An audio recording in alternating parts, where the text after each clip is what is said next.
Saudara penonton sekalian, isu paling hangat malam ini berkaitan dengan PRU 15 yang mahu disegerakan pada tahun ini juga oleh geng-geng Zahid Hamidi, terutamanya kelas mahkamah.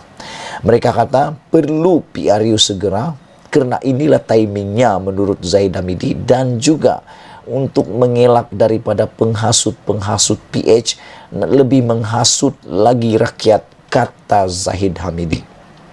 Tapi aku nak beri kepada kamu semua satu data yang menakutkan yang perlu dipertimbangkan oleh Zahid Hamidi tentang PRU pada masa banjir. Saudara sekalian, data fakta menunjukkan kisah PRU 1999 yang dilakukan tepat ngam-ngam banjir. Kisah PRU 1999 musim banjir, PAS meraih kemenangan terbesar dalam sejarah. UMNO susut 17 kerusi. Bukankah ini menakutkan? Kalau PRU 15 diadakan juga pada musim banjir, adakah sejarah mungkin berulang yang mana UMNO susut 17 kerusi atau lebih banyak kerusi lagi yang akan hilang kalau diadakan terus PRU 15? Saudara penonton sekalian, PRU ke-10 diadakan tepat pada 29 November 1999, iaitu pada musim tengkujuh, musim banjir, bulan November. Kesudahannya, PAS meraih kemenangan terbesar dalam sejarah, iaitu mendapat 27 kerusi berbanding 10 kerusi DAP. Lebih 1/3 daripada jumlah kerusi dimenangi oleh UMNO, iaitu 72 kerusi. PAS turut merampas gelaran Ketua Pembangkang, manakala UMNO mencatatkan penurunan sebanyak 17 kerusi di kawasan-kawasan penting. Adalah dipercayai bahawa PAS meraih undi dendam sebilangan penyokong UMNO disebabkan beberapa faktor, termasuk keputusan untuk adakan pilihan raya pada musim tengkujuh.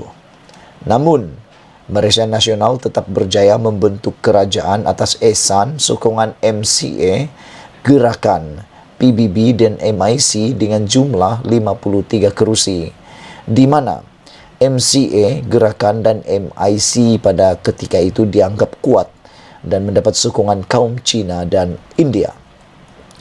Barisan Nasional turut mendapat sokongan parti-parti daripada Sabah dan Sarawak pada waktu itu yang turut menyumbang 22 kerusi dan LDP yang menyumbang 1 kerusi.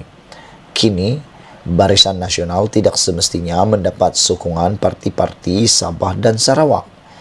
Yang lebih cenderung tunggu dan lihat siapa mampu menjadi kingmaker pada PRU ke-15.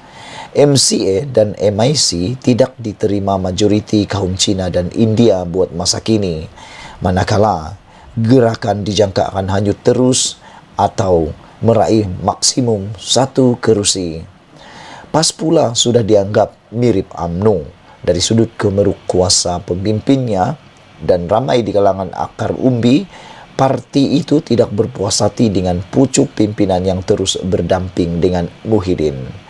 UMNO juga tidak sekuat dulu lagi, malah dijangka akan menunjukkan penurunan dalam prestasi berbanding pilihan raya umum ke-14. Ini disebabkan kemarahan rakyat atas pelbagai skandal yang menyelubungi parti tersebut. Terkini dengan penyambitan kesalahan Najib Tun Razak dan Rosmah Mansur, termasuk juga keputusan yang bakal kita ketahui untuk Zahid Hamidi di dalam kesnya di mahkamah. Selain daripada itu, Bung Mukhtar juga pengerusi UMNO di Sabah juga telah diminta bela diri oleh mahkamah. Makna kata akan banyak faktor, lebih banyak faktor Barisan Nasional UMNO khususnya ditolak oleh rakyat. Selain itu, kesungguhan rakyat juga untuk memastikan bahawa UMNO tidak berkuasa juga boleh menjadi faktor demi memelihara kebebasan kehakiman. Jika diambil kira semua ini, Dan jika PRU 15 diadakan juga pada musim tengkujuh seperti yang dituntut oleh geng Zahid Hamidi dan kluster mahkamah, pada musim banjir diadakan juga, jangan terkejut jika berlaku tsunami besar Melayu ke mana-mana perkumpulan Melayu selain PAS dan UMNO. Andai kata pilihan raya umum ke-15 diadakan tahun depan sekalipun, tsunami Melayu dijaga terus berlaku. Cuma impaknya mungkin tidak seteruk berbanding pilihan raya pada musim tengkujuh. Saudara penonton sekalian, itulah dia data dan fakta yang perlu dipertimbangkan oleh Zahid Hamidi sekiranya beliau berniat untuk meneruskan juga niat untuk membuat PRU pada musim tengkujuh. Bukan cakap kosong, bukan cakap sembarangan, tapi fakta menunjukkan kisah PRU 1999 sudah terbukti. PAS meraih kemenangan terbesar dalam sejarah, UMNO pula mengalami susut kerusi 17.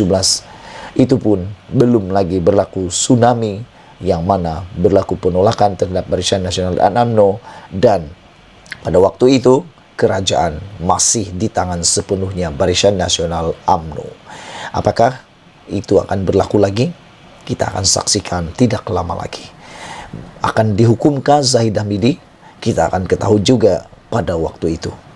Malaysia kita punya, kita juga sama-sama cintai Malaysiaku. Kita jumpa lagi. Bye-bye. Sebelum aku teruskan ke isu ulasan yang seterusnya, aku nak sampaikan dahulu komen-komen netizen berkaitan dengan pendedahan daripada KJ, Khairi Jamaluddin, Menteri Kesihatan Malaysia berkaitan kesihatan Najib yang terkini. Apabila Khairi mendedahkan keadaan terkini Najib, iaitu beliau kata Najib perlu fisioterapi dan akan diantar semula ke penjara.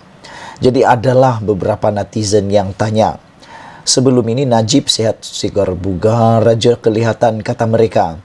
Sebelum ini mereka nampak Najib ke mahkamah seperti sihat-sihat aja, tak ada masalah. Bahkan sering mengejek Pakatan Harapan, Perikatan Nasional dengan trademark yang selalu beliau guna. Selain daripada trademark apa malu bosku, sekarang juga pada masa itu juga beliau selalu guna trademark Supering, makan kerupuk Supering. Jadi ramai netizen kata, dulu senang-senang je makan Supering, senang-senang saja kata apa malu bosku. Sekarang pula tiba-tiba Najib dilaporkan kata KJ perlu pula fisioterapi. Jadi banyaklah netizen yang tanya. Netizen pun mula tanya dalam komen-komen di laman YouTube saya. Mereka tanya, biasanya fisioterapi ini melibatkan orang yang dah kena stroke, orang yang dah kena masalah pergerakan, masalah tak boleh bergerak, kaki dah jam, tulang dah jam, tulang belakang dah jam, tangan dah jam. Dan ada juga kata biasanya paling kurang pun fisioterapi ini khas untuk mereka yang perlu pemulihan tubuh, contohnya pemulihan selepas minor stroke ataupun major stroke. Jadi adalah yang mula tanya, Najib ni betul ke fisioterapi sehingga betul ke nak fisioterapi? Kerana mereka kata hanya orang yang kena stroke saja yang perlu fisioterapi. Jadi adalah yang mula bertanya, Najib dah kena stroke ke apa ke macam tu. So aku tak ada jawapan, aku pun tak tahu keadaannya. Yang pastinya KJ atau Khairi Jamaluddin, Menteri Kesihatan Malaysia sendiri mengesahkan Najib perlu fisioterapi. Cuma kita tak tahu, Khairi tak beritahu secara detail bagaimana keadaan kesihatan Najib yang secara detailnya. Tapi itulah masalahnya, apabila tak diberitahu detail oleh Khairi Jamaluddin, ini memberikan persepsi, pandangan netizen, terutamanya rakyat Malaysia, yang boleh membuat banyak sangkaan. Jadi tak salah lah rakyat Malaysia membuat sangkaan, membuat persepsi atau sudut pandang mereka, kerana keadaan Khairi Jamaluddin yang memberikan jawapan tergantung. Fisioterapi itu yang orang rakyat Malaysia tahu, yang kami tahu, rakyat Malaysia tahu, fisioterapi hanya untuk mereka yang perlu pemulihan tubuh badan maupun pergerakan. Jadi pertanyaan mereka, Najib dah kena stroke ke, kata mereka? Tak tahulah, aku tiada jawapannya. Tunggu jawapan daripada Khairi Jamaluddin yang seterusnya.